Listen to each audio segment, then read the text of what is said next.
할렐루야, 거룩한 주일입니다. 하나님께서 우리에게 복 주시기 위해서 우리를 불러주셨습니다. 우리 기쁜 마음으로 하나님을 찬양하며 경배하며 나아가시겠습니다. 같이 묵도하시겠습니다. 진실로 살아계셔서 우리와 함께 하시며 우리의 삶을 아름다운 길로 인도해 주시는 주님, 우리 하나님의 거룩한 손 잡고 하나님의 인도하심에 따라 하나님의 성산에 솟아오니 목놓아 하나님을 찬양하게 하시고 예배하게 하시고 하나님께서 우리에게 보여주시는 신령한 세계를 보는 놀라운 은혜의 시간 되게 하옵소서. 모든 찬양과 경배를 성삼위 하나님께 올려드리오며 예수님 이름으로 감사하며 기도드립니다. 아멘.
말씀 따라 살지 못했습니다. 우리 다시 한번 기도하며 나갈 때 하나님 우리 죄를 용서하시고 하나님 놀라운 능력과 자비로 우리를 안아주시고 우리를 붙들어주시고 우리를 회복시켜 주시옵소서. 우리 참회의 기도 하나님께 올려드리겠습니다.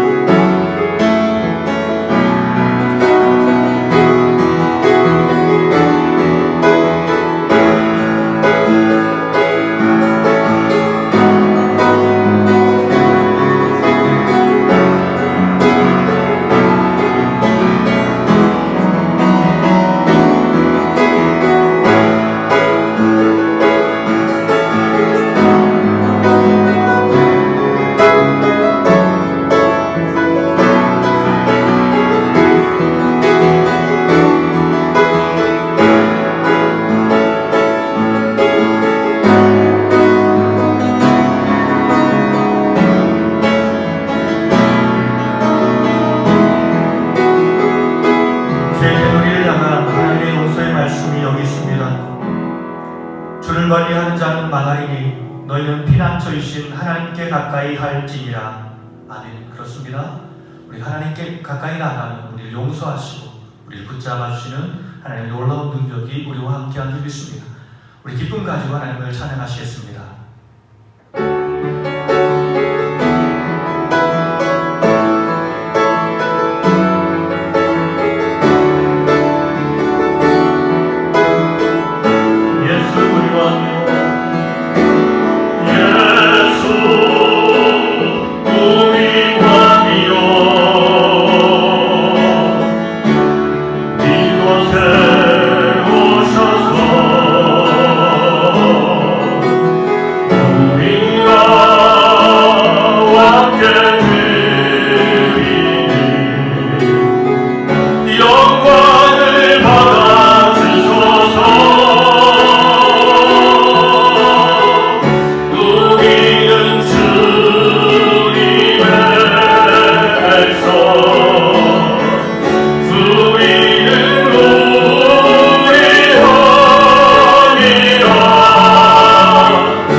하나님이여 나를 판단하시되 경건하지 아니한 나라에 대하여 내 송사를 변호하시며 간사하고 불의한 자에게서 나를 건지소서. 주는 나의 힘이 되신 하나님이시거늘 어찌하여 나를 버리셨나이까. 내가 어찌하여 원수의 억압으로 말미암아 슬프게 다니나이까. 주의 빛과 주의 진리를 보내시어 나를 인도하시고 주의 거룩한 산과 주께서 계시는 곳에 이르게 하소서. 그런즉 내가 하나님의 제단에 나아가 나의 큰 기쁨의 하나님께 이르리이다. 하나님이여 나의 하나님이여 내가 수금으로 주를 찬양하리이다. 내 영혼아 내가 어찌하여 낙심하며 어찌하여 내 속에서 불안해하는가. 너는 하나님께 소망을 두라. 그가 나타나 도우심으로 말미암아 내 하나님을 여전히 찬송하리로다. 아멘. 나는 전능하신 아버지 하나님 천지의 창조주를 믿습니다. 나는 그의 유일하신 아들 우리 주 예수 그리스도를 믿습니다. 그는 성령으로 잉태되어 동정녀 마리아에게서 나시고 본디오 빌라도에게 고난을 받아 십자가에 못 박혀 죽으시고 장사된 지 사흘 만에 죽은 자 가운데서 다시 살아나셨으며 하늘에 오르시어 전능하신 아버지 하나님 우편에 앉아 계시다가 거기로부터 살아있는 자와 죽은 자를 심판하러 오십니다. 나는 성령을 믿으며 거룩한 공교회와 성도의 교제와 죄를 용서받는 것과 몸의 부활과 영생을 믿습니다. 아멘. 우리가 합심하며 기도하며 나갈 텐데, 하나님, 우리가 하나님을 예배하기 위해서 주께 나왔습니다. 하나님을 찬양하기 위해서, 하나님을 경배하기 위해서 나왔사오니 우리의 찬양과 우리의 삶과 우리의 모든 것을 받으시고 하나님께서 예비하신 신령한 은혜와 신령한 복을 말씀을 통해 주시옵소서. 예배를 통해 주시옵소서. 이 땅에 힘들게 살아가는 주의 백성들을 기억하여 하나님의 놀라운 능력과 은혜를 부어주시사 모든 것이 주의 능력으로 회복되게 하옵소서. 치유되게 하옵소서. 예배를 위해서, 공동체를 위해서 힘차게 기도하며 나가시겠습니다.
하나님의 말씀은 로마서 12장 1절부터 8절까지의 말씀입니다.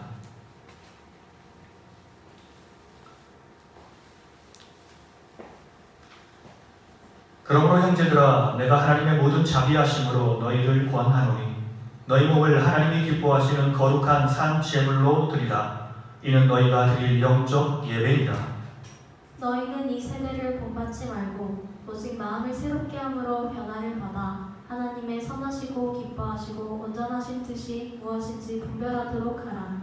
내게 주신 은혜로 말미암아 너희 각 사람에게 말하노니 마땅히 생각할 그 이상의 생각을 품지 말고 오직 하나님께서 각 사람에게 나누어 주신 믿음의 분량대로 지혜롭게 생각하라.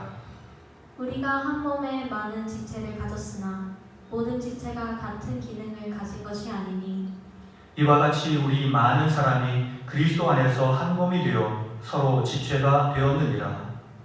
우리에게 주신 은혜대로 받은 은사가 각각 다르니 혹 예언이면 믿음의 분수대로, 혹 섬기는 일이면 섬기는 일로, 혹 가르치는 자면 가르치는 일로, 혹 위로하는 자면 위로하는 일로, 구제하는 자는 성실함으로, 다스리는 자는 부지런함으로, 긍휼을 베푸는 자는 즐거움으로 할 것이니라. 아멘. 우리 사랑하는 가족들과 인사 나누겠습니다. 하나님이 우리와 함께 하십니다. 하나님이 우리와 함께 하십니다.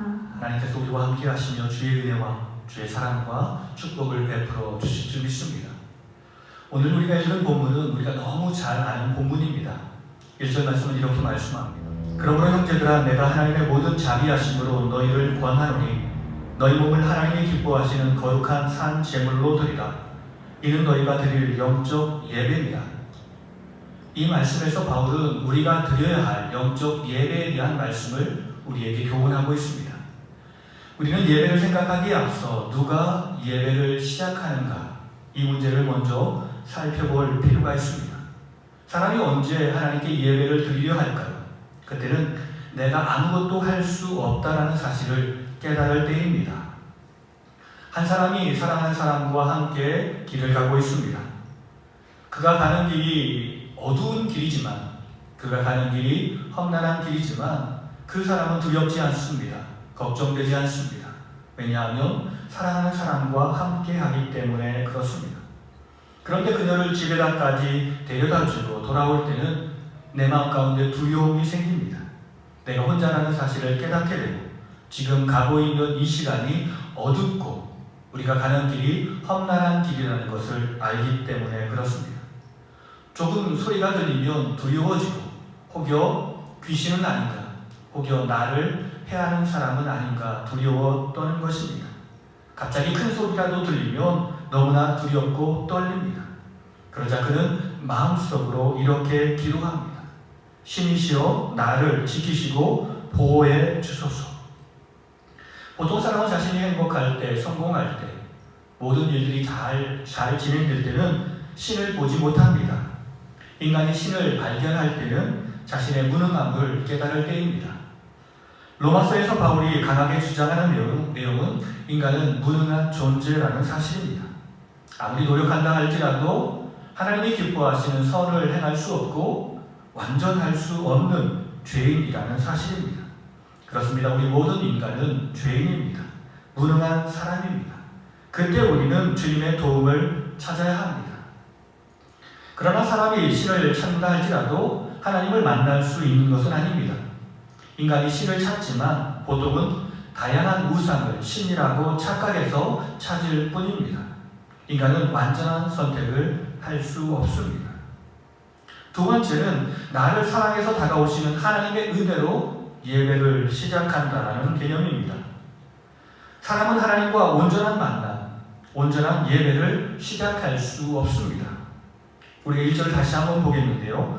그러므로 형제들아 내가 하나님의 모든 자비하심으로 너희를 구한하노니 너희 몸을 하나님이 기뻐하시는 거룩한 산 제물로 드리라. 이는 너희가 드릴 영적 예배니라.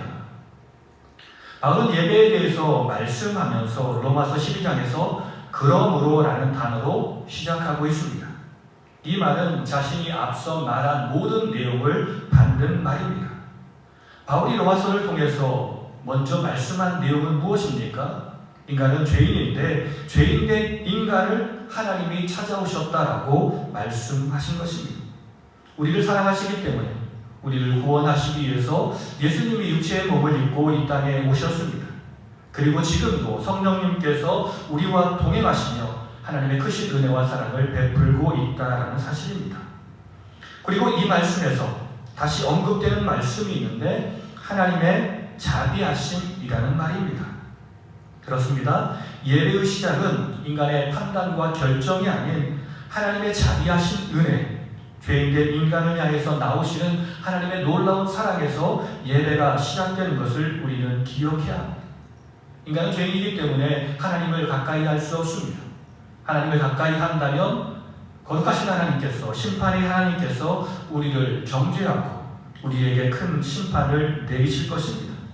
오직 하나님의 은혜가 아니면, 하나님의 놀라운 사랑이 아니면 우리는 하나님을 만날 수 없습니다. 그렇다면 우리가 드리는 예배란 무엇일까요?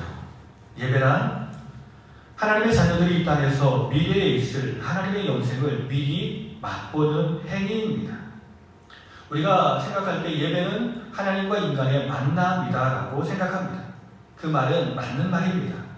그러나 그 의미를 조금 확대해보면 우리는 예배를 통해서 이 땅에서 하나님께서 우리에게 주시는 영생을 누리며 사는 것입니다. 우리가 천국에 들어가면 주님과 영원한 생명을 누리며 사는데요. 그 영원한 삶은 어떤 삶일까요?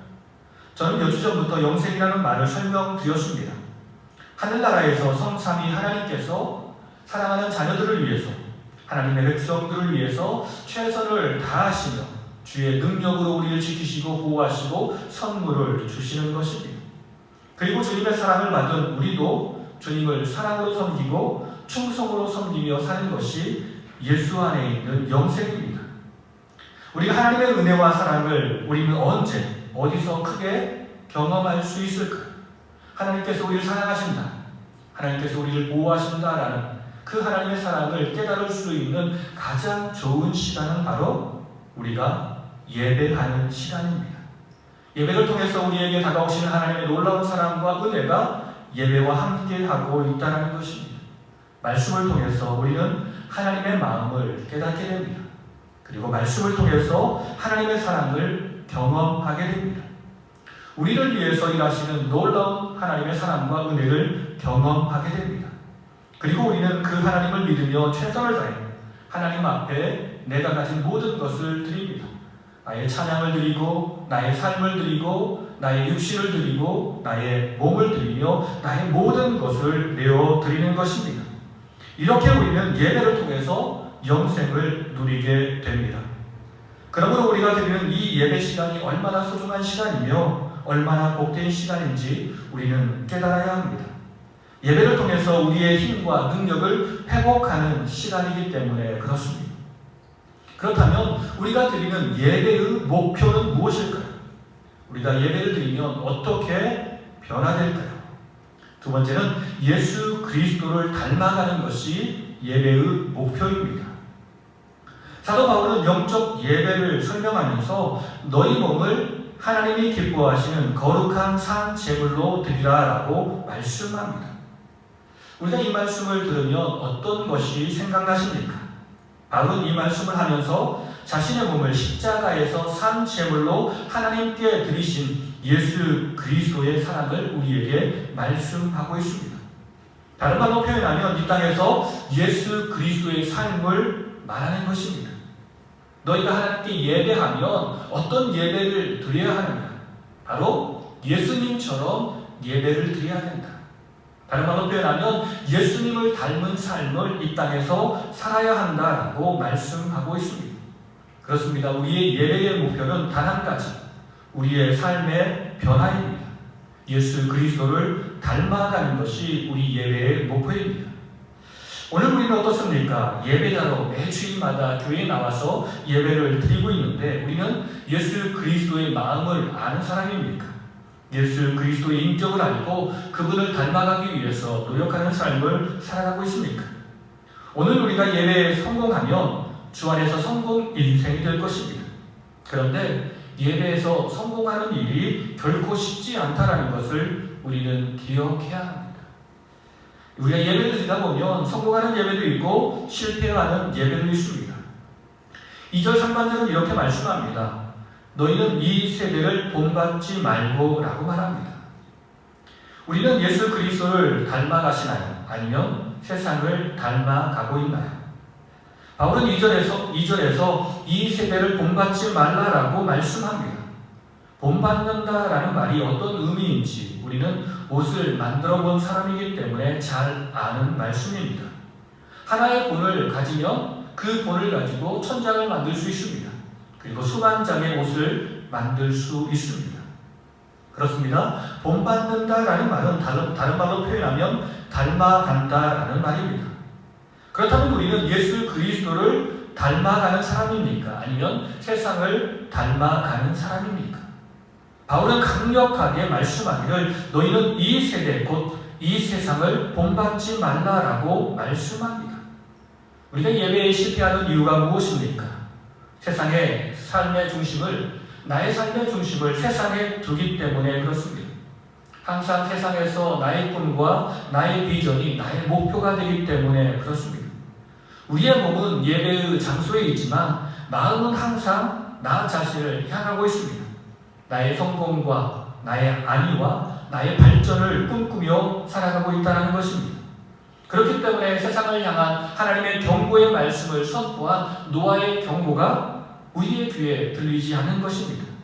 나라의 멸망을 안타까워하며 회개하라라고 회개를 촉구한 예레미야의 선포가 예레미야의 눈물의 호소가 우리 귀에 전혀 들리지 않는 것입니다. 그렇습니다. 우리가 예배에 실패하는 이유는 바로 이 세상을 바라보기 때문에 그렇습니다. 두 번째, 우리가 하나님께 드리는 예배에 성공하기 위해서는 말씀으로 새롭게 변화되어야 합니다. 2절 중반절은 이렇게 말씀합니다. 오직 마음을 새롭게 함으로 변화를 받아. 성령 안에서 우리는 마음의 결단을 해야 됩니다. 이전의 삶, 곧 세상을 바라보고 세상을 본받는 삶을 그치고 이제 나는 예수 그리스도를 선택하겠다. 주 안에 사는 삶을 선택하겠다라고 결정해야 합니다. 그러한 의미에서 예배가 중요합니다. 왜냐하면 예배를 통해서 하나님의 말씀, 곧 하나님의 뜻이 선포되기 때문에 그렇습니다. 예배의 핵심은 하나님의 말씀에 있습니다. 예배의 핵심은 성경 말씀에 있습니다. 그런 의미에서 저는 하나님의 말씀을 준비하는 일이 너무 힘들다라고 생각할 때가 많습니다. 이 말은 단순히 설교를 준비하는 일이 어렵다라는 말은 아닙니다. 분명 하나님의 뜻을 아는 내가 진정 하나님을 온전히 바라보고 있는가, 그리고 날마다 하나님을 묵상하고 두렵고 떨리는 마음 가지고 예수 그리스도를 닮아가는 삶을 살고 있는가, 이 마음 때문에 두렵고 떨리는 것입니다. 이런 마음이 모든 예수 그리스도를 믿는 믿음의 백성들의 마음일 것입니다. 그러나 그 일이 힘들고 어렵다 할지라도 우리는 두려워하거나 떨지 말고 이 일을 기쁨으로 감당해야 합니다. 말씀을 통해서 이 악한 세상을 판단하고 이 세상 가운데서 하나님이 기뻐하시는 무엇인지를 알아 그 일에 집중하며 최선을 다해야 합니다. 세 번째, 당신은 분별하며 사는 사람입니까? 2절 하반절을 이렇게 말씀합니다. 하나님의 선하시고 기뻐하시고 온전하신 뜻이 무엇인지 분별하도록 하라. 한국교회는 굉장히 열심히 헌신하는 교회입니다. 기도하는 시간도 많고요, 예배하는 시간도 많고요, 성경 공부하는 시간도 많습니다. 그런데 안타까운 것은 많은 시간을 투자하면서도 많은 열매를 거두지 못하고 있습니다. 많은 열매를 거두지 못한다라는 말은 한국교회가 교인들이 많지 않다라는 말이 아닙니다. 성경을 제대로 깨닫고 말씀대로 사는 사람들이 적다라는 말씀입니다. 그렇게 성경 공부를 하는데 시간을 많이 투자하는데 그럼에도 불구하고 많은 사람들이 이단에 빠지는 사람들이 많습니다. 그렇게 예배를 드림에도 불구하고 잘못된 삶을 살아가는 사람들이 많다라는 것입니다. 그렇게 기도하고 하나님의 말씀을 공부하는데 왜 그럴까요? 왜냐하면 방향이 잘못되었기 때문에 그렇습니다. 하나님의 뜻은 항상 하나님을 향하라 라고 말씀하시는데, 하나님의 뜻은 항상 공동체를 향하라 라고 말씀하시는데, 내 생각과 나의 꿈은 오직 나만 바라보고 있기 때문에 그렇습니다. 나의 성공을 위해서 나의 유익만 바라보고 있기 때문에 그렇습니다. 그렇게 우리는 하나님의 말씀을 가지고도 바르게 분별하지 못하는 것입니다. 우리가 예배를 통해 하나님을 만나면 하나님의 뜻을 잘 분별하여 알게 되면 우리의 삶은 달라집니다. 우리의 삶이 달라지면 하나님이 기뻐하시는 삶이 되고 우리의 공동체가 행복해지는 삶이 될 것입니다. 그렇습니다. 예배를 통한 행복한 공동체로의 변화가 일어나는 것입니다. 우리는 초대교회에 성령이 임하고 나서 어떻게 달라졌는지를 잘 알고 있습니다. 초대교회는 사랑이 넘치는 행복한 공동체였습니다. 이 공동체의 사랑과 행복은 단순하게 교회 내에서만 머물렀던 것이 아닙니다. 항상 우리의 행복과 우리의 기쁨이 담장을 넘었고, 그리고 예수 그리스도를 알지 못하는 사람들에게 전파되어서 수많은 사람들이 교회 앞으로, 예수 그리스도 앞으로 나오는 놀라운 역사가 일어났습니다. 바울은 예수 안에서 행복한 공동체를 위해서 먼저 이렇게 권면합니다. 첫째는 내가 하나님이 되려 해서는 안 됩니다. 3절은 이렇게 말씀합니다.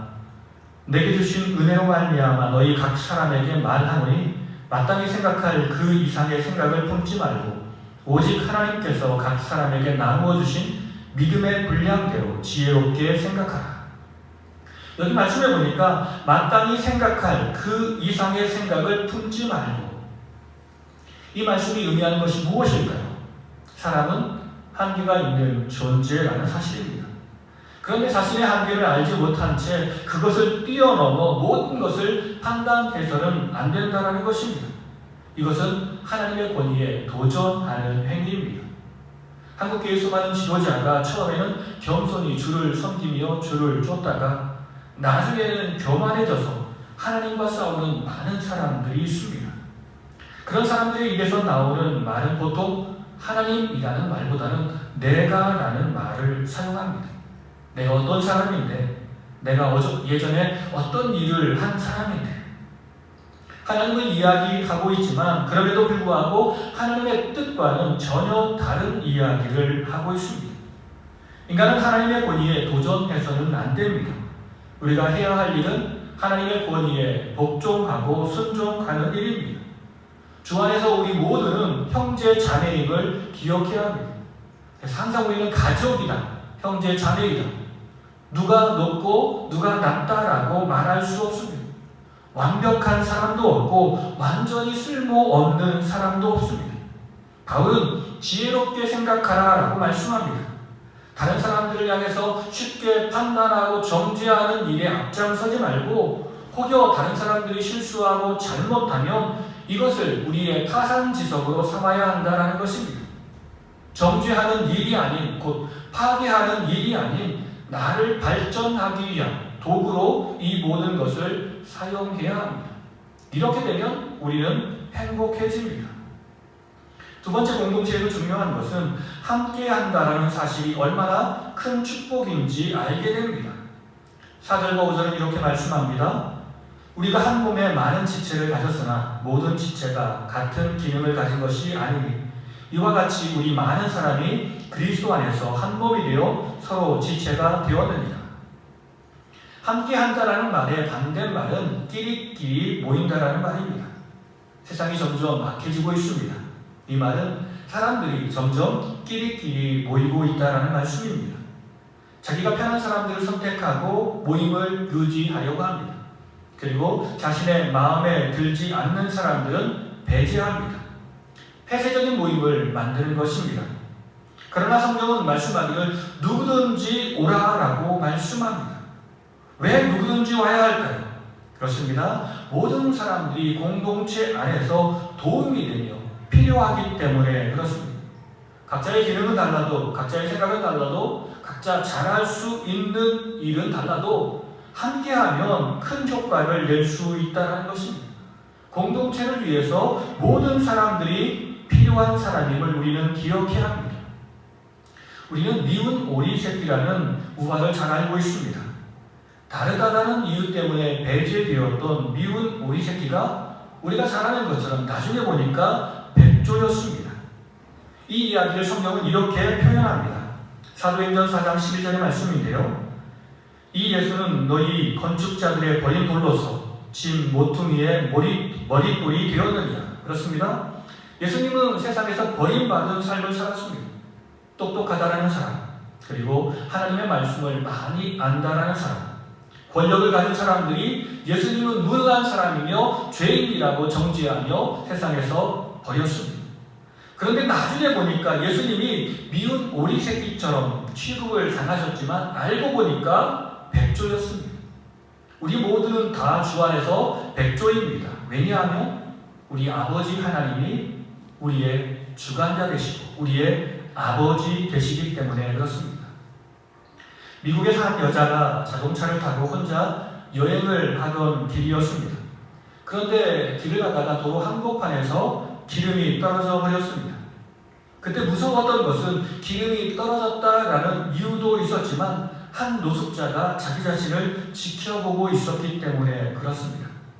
그녀가 두려운 마음으로 있는데 노숙자가 다가와 그녀에게 이렇게 이야기합니다. 위험할 수 있으니 차 안에 들어가 문을 닫고 기다리세요. 제가 기름을 사서 가지고 올게요. 이렇게 말하고 노숙자는 수킬로 거리를 걸어서 주유소에 들리고 거기에서 기름을 사옵니다. 자기가 가졌던 전 재산 20달러를 들여서 기름을 사오고 그 기름을 그녀의 차에 채워주었습니다. 처음에는 무서웠는데 아무 도움도 되지 않으리라고 생각했는데 한 노숙자가 자신의 어려운 환경에서 자신을 구한 것입니다. 그녀는 노숙자가 정말 감사했습니다. 그래서 집에 돌아와서 이 이야기를 남자친구에게 해주고 남자친구와 함께 노숙자를 방문합니다. 이 사람을 찾아가서 먹을 것도 주고 옷을 주며 격려합니다. 그리고 주변 사람들에게 이야기해주며 이 사람은 좋은 사람이기 때문에 이 사람이 좋은 자리에 취직할 수 있도록 일할 수 있도록 조금 허락해주면 좋겠습니다라고 이야기하며 취직할 수 있는 자리를 알아봐줍니다. 그리고 그녀는 계속해서 이 노숙자를 위해서 일을 합니다. 인터넷에 자기 사연을 소개하고 노숙자를 돕기 위한 모금을 합니다. 노숙자는 그렇게 할 필요가 없다라고 이야기하지만 그녀는 계속해서 이 일을 추진합니다. 전국 각지에서 수십만 달러가 모금되고 노숙자는 그 돈으로 집을 삽니다. 남은 돈으로 자기와 같은 노숙자를 돕고 살고 있다라고 이야기합니다. 그렇습니다. 함께하는 일은 모두에게 축복임을 우리는 기억해야 합니다.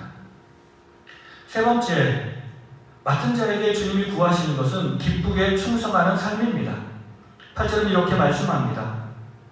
혹 위로하는 자면 위로하는 일로, 구제하는 자는 성실함으로, 다스리는 자는 부지런함으로, 긍휼을 베푸는 자는 즐거움으로 할 것이니라. 우리는 예배를 생각하면 교회에 나와서 찬송하고 기도하고 말씀을 듣는 것으로만 생각합니다. 그러나 우리의 예배가 그렇게 끝나서는 안 됩니다. 우리의 진정한 예배는 삶의 자리에서 새롭게 시작되는 것입니다. 하나님의 말씀을 기억하며 하나님이 자신에게 주신 은사를 활용해서 기쁘게 헌신하고 봉사하는 것이 하나님이 원하시는 예배입니다. 각 사람은 자신이 잘하는 일들이 분명히 있습니다. 우리는 그 일이 하나님께서 내게 주신 은사임을 기억하고 그 일에 집중하며 살아야 합니다.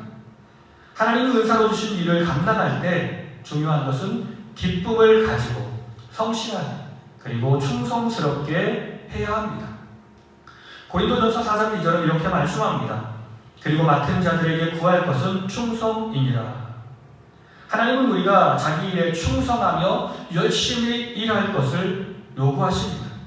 그러나 단순하게 열심히 충성을 요구하는 것이 아니라 기쁨을 가지고 열심히 일하라, 성실하게 일하라 라고 말씀합니다. 결론의 말씀입니다. 예배가 살아야 우리가 삽니다. 우리는 지금 예배를 드림에 있어서 모이기 어려운 환경 속에 있습니다. 브라질은 이제 많이 풀렸는데 한국 정부에서 예배를 많이 통제하고 있다는 이야기가 들려옵니다. 참으로 안타까운 현실입니다. 우리가 교회에 나와 예배를 드리면 좋겠지만 우리의 진정한 예배는 장소의 문제가 아닙니다. 예배를 통해서 얼마나 주님의 마음을 아느냐가 문제입니다. 예배를 통해서 얼마나 주님을 닮아가고 있느냐가 문제입니다. 예배를 통해서 주님께서 우리에게 요구하시고 바라시는 분명한 뜻을 알아가는 일이 중요합니다. 그렇다면 그 뜻은 분명 공동체에게 큰 유익을 주고 또한 주님을 알지 못하는 모든 사람들에게 큰 유익을 주며 행복을 주게 될 것입니다. 예배를 통해 우리가 하나님을 경험한, 하나님을 만나고 하나님을 체험하면 우리 안에 있는 두려운 마음, 근심하는 마음, 모든 염려하는 마음은 사라지고 주님의 놀라운 힘과 능력으로 말미암아 우리의 삶의 자리에서 최선을 다하는 사람으로 변화될 것입니다. 근심과 걱정 속에 살아가는 삶이 아닌 슬픔에 빠져서 좌절하는 삶이 아닌 기쁨과 성실함으로 주를 위해 맡겨진 사역을 감당하는 주의 일꾼이 될 것입니다. 그러면 우리를 사랑하시는 주님이 우리에게 오시어서 우리가 가진 모든 문제를 주님께서 맡으시고 우리에게 놀라운 능력과 은혜를 베풀어 줄 것입니다. 이것이 바로 참된 예배의 능력입니다. 오늘 우리가 드리는 이 예배가 바로 그런 능력 있는 예배가 되길 원합니다. 그리고 이 예배가 우리를 살리는 것을 체험하는 모든 주의 백성들이 되기를 예수 그리스도의 이름으로 간절히 축원합니다. 다 같이 기도하시겠습니다. 진실로 살아계신 하나님 감사합니다. 우리를 사랑하시기 때문에 예배를 우리에게 허락해 주시어서 하나님과 우리의 만남을 허락해 주시어서 하나님의 신령한 은혜와 신령한 축복을 우리에게 베풀어 주니 참으로 감사합니다. 우리가 그 축복과 은혜만 바라보지 않도록 도와주시고 항상 주님의 마음 곧 예수 그리스도를 닮으라라고 말씀하시는 하나님의 음성을 듣고 우리의 마음 가운데 우리의 삶 가운데 예수님의 마음과 예수님의 뜻과 예수님의 비전을 채우며 살도록 우리를 이끌어 주시옵소서. 나만 그렇게 행복하게 살아가는 것이 아니라 믿음의 공동체들과 함께 서로 손잡고 서로 위로하며 격려하며 나갈 때 우리의 공동체가 예수 그리스도의 복음으로 말미암아 참된 예배로 말미암아 행복한 공동체, 주의 기쁨과 사랑과 축복을 전하는 놀라운 공동체가 될 줄 믿습니다. 항상 우리의 공동체를 그렇게 하나님의 뜻대로 이끌어 주시옵소서. 모든 영광 성삼위 하나님께 올려드리오며 예수님 이름으로 감사하며 기도드립니다. 아멘.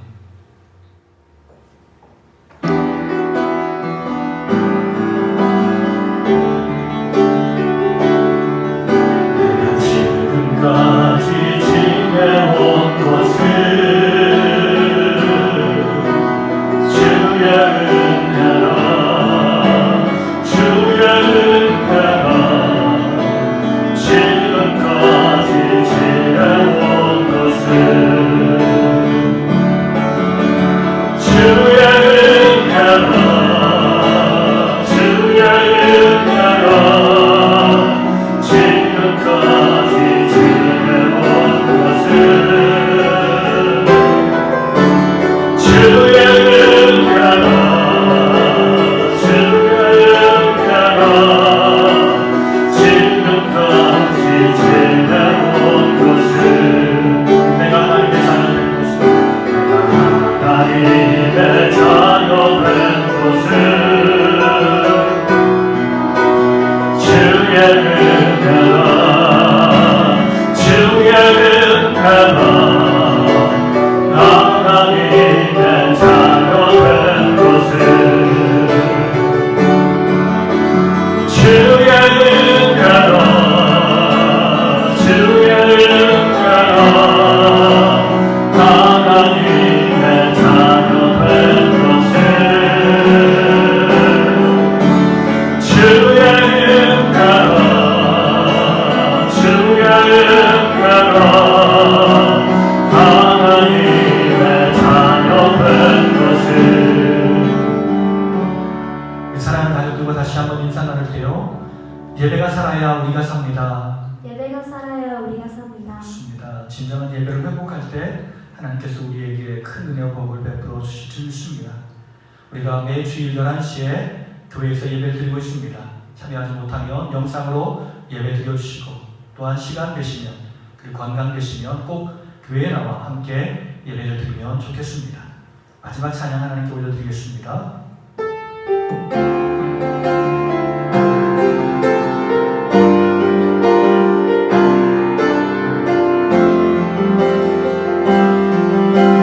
말씀 앞에서 당신은 참된 예배자 그토록 찾으시오 하나님의 기쁨 이 세상을 위한 부족한 생명 빛되어 이 세상을 위한 구원의 소망 되어 영원한 하나님의 나라 함께 세워가리 주의 부르심 따라 주의 부르심 따라 당신의 삶을 드릴 때 세상은 당신 안에서 주의 영광 보리라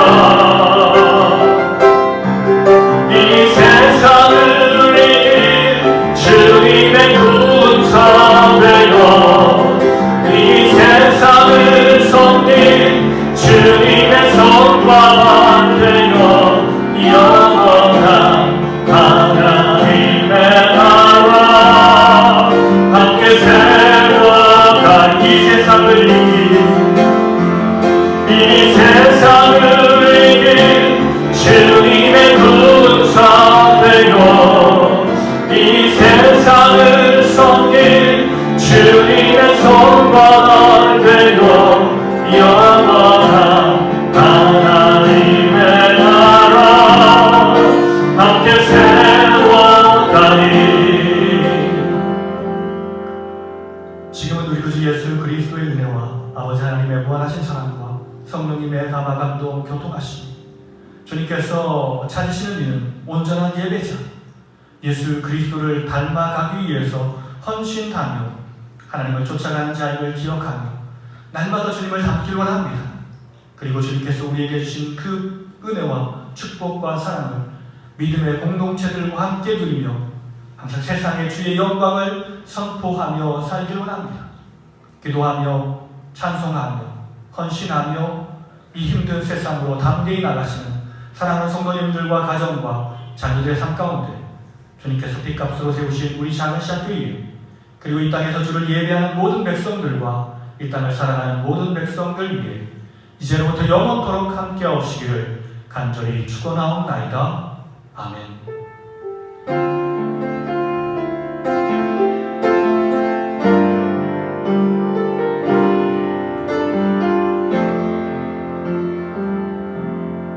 말씀 앞에서 당신은 참된 예배자, 그토록 찾으시던 하나님의 기쁨,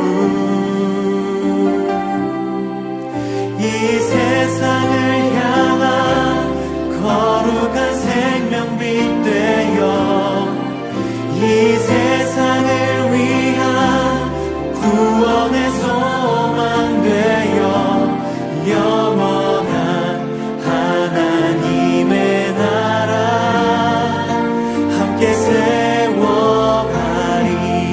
주의 부르심 따라, 주의 부르심 따라 당신의 삶을 세상은 당신 안에서, 세상은 당신 안에서 주의 영광을 보게 될 것입니다. 주의 영광 보리라. 이 세상을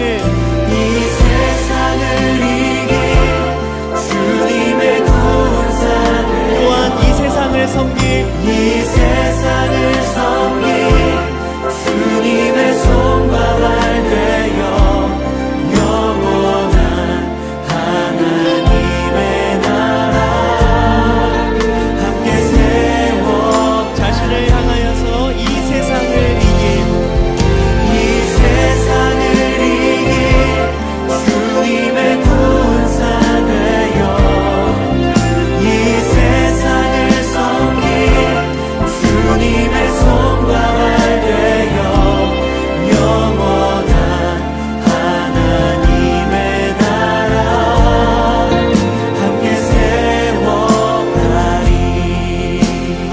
서로를 향해서 격려의 박수하도록 하겠습니다. 함께 같이 기도하겠습니다.